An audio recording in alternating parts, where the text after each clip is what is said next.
So the 2024 Trafficking in Person report has raised concern about the number of Basotho women being trafficked for sexual exploitation. The report found that traffickers recruit victims from neighbouring countries and rural areas within South Africa, particularly Gauteng, and then exploit them in sex trafficking locally and in urban centres. Advocate Brenda Madumise, the director of the women empowerment organisation Wise for Africa, joins us for more on this. Advocate, good morning to you.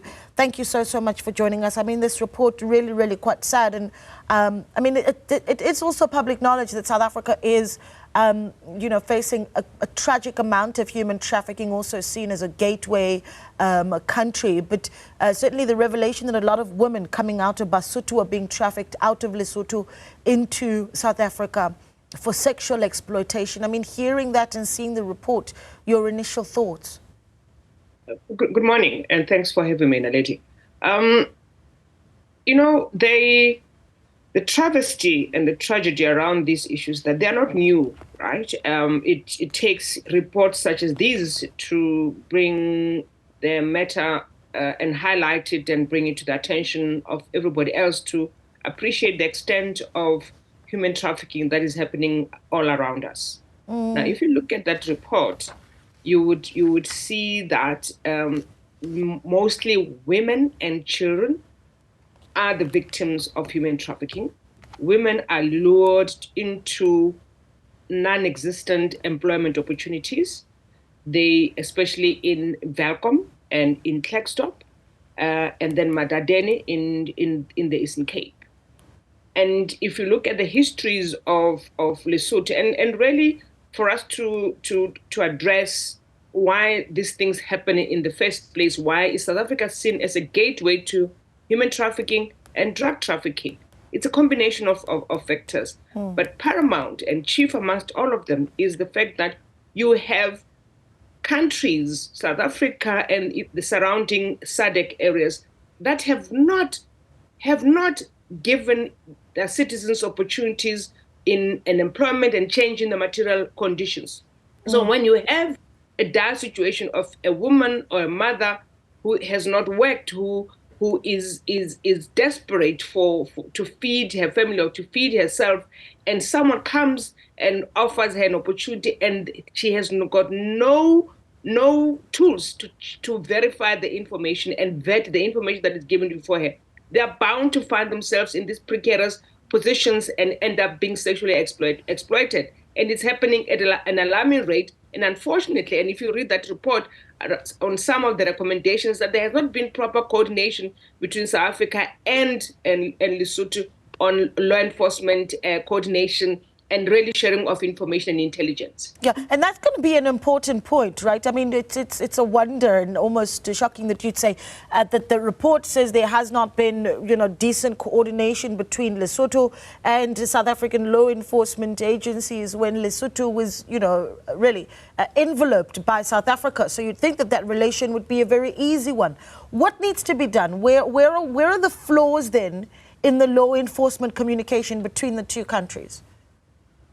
I grapple with those who are so-called leaders who I think really do not give themselves time to understand the nature of the work that they're supposed to do. So if you have a report, and I'm saying this with the greatest of respect, that this matter is not new, and that's why you set up a anti-trafficking unit in the Hawks, because you understood the magnitude of the problem.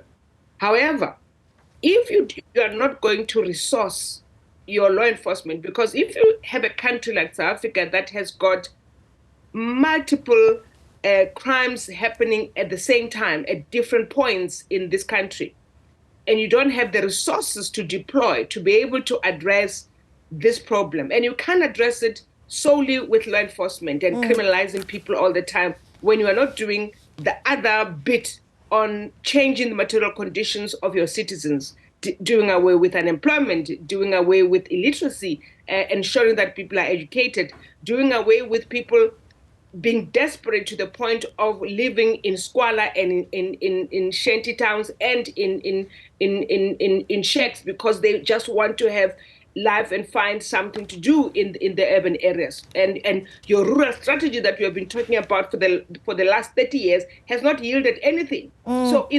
it's a multi-pronged approach that needs to be taken. And I don't think that we have the kind of leadership that is willing to confront these issues in the manner that is required, and be honest, and start to deploy resources in such a way that it addresses what you are trying to achieve. Yep. And at the moment, really what we have been doing is to place a band-aid on a wound that is septic. Yeah, you make an interesting point when you talk about, whether law enforcement and certainly leaders understand the task that they've been given. Because what this report essentially says, and it's been produced by the U.S. State Department, the report itself says, and I read here, traffickers exploit Basotho women into sex trafficking and domestic servitude, which is already shocking as it is. But men are trafficked into labor trafficking, particularly in the mining and textile sectors. Now, I emphasize that part because certainly the report saying that Basotho women can be and have been found in brothels in South Africa, forced to do that work. And, you're more than welcome to talk about just how desperate that situation is for them. But when we talk about men being trafficked into the mining sector, that brings another layer to the discussion around illegal mining, doesn't it? Because certainly you've got this work that's being done to crack down on illegal mining, authorities focusing on the Basotho men that are underground, but not understanding who's running these syndicates. Absolutely. I mean, Welkom is known for all of that, right? And I come from Welkom, so I know the area quite well. For years, so-called Zamazama have been running amok in Welkom, and what happens with the proceeds of their illegality and criminality is that they set up brothels. So if you look at the brothels in Welkom, they're mostly owned by those who were Zamazama operators, right? And if you look at some of the establishment in Welkom of setting up a social place where it looks like a tavern, and you build this monstrosity of a place where people can converge. You're finding young women who are from Lesotho who are supposed to work in those places. So that in itself, I mean, if you look at the history of Zamazamas and the young men who are forced to go and work in that precarious situation where you stay in that underground mine for not less than a year for someone else's benefit, who is exploiting you because you're not even getting the proceeds of all of these things. It's human trafficking, it's slavery that we are doing. We bring in people from Lesotho, we bring in people from Malawi to come and work for us, but we pay them meager salaries. That's part of the problem of what we're doing. So we're all complicit, one way or the other, in perpetuating slavery and human trafficking, because we do it on a daily basis, but we don't see ourselves as part of the problem. And so young men, that will happen to them, whether young or old. But it goes back to my point that we have created an environment as countries, as leaders, that we have forced our own citizens to get to stages of vulnerability because we're not doing what we're supposed to do. Why are we failing to change the material conditions of our own citizens? Right? Let me ask you this, Advocate. As you're speaking, we're showing visuals from last week when there was that story over the weekend, last week, of 90 Ethiopians that were found at a house in Johannesburg, allegedly. And now the question is, were they trafficked into the country or were they smuggled into the country? And I think that the difference really matters, right? And in the case of these Basotho women, and I want to focus on that, is that distinction important, right? So when women leave Lesotho and they come into South Africa to work and then end up in brothels, are they aware that they are being smuggled? So is it a decision that they're making, or are they trafficked without their permission? And I think that distinction is important. So remember, at the time that they respond to an advert that tells them about a job opportunity in Johannesburg or in Welkom or in Klerksdorp, they've got no other information other than applying for that job, right? They then get this job that they're told they saw and responded to. It's when they leave their respective homes, whether it's Tianeng, whether it's Tababusiu, whether it's Mafiteng, whether it's Maseru, they come into Welkom or they come into Klerksdorp or they come into Johannesburg.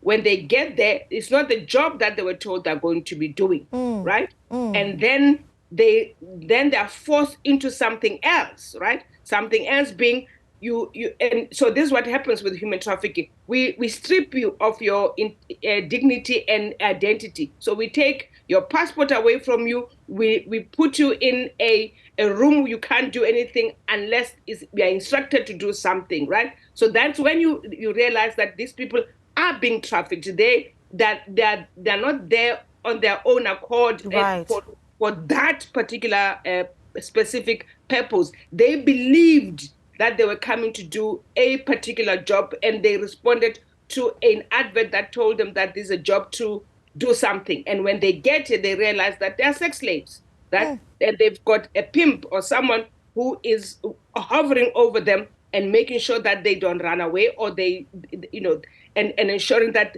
at all times they're available to give these sexual favors to those people that they don't know about, and they don't even see any remuneration or payment for all of that, because they're being handled and owned by somebody else. Yeah, I think it's a strong wording that you've used when you use the word slavery. Certainly drives the point home, Advocate, and it's been an absolute pleasure speaking to you.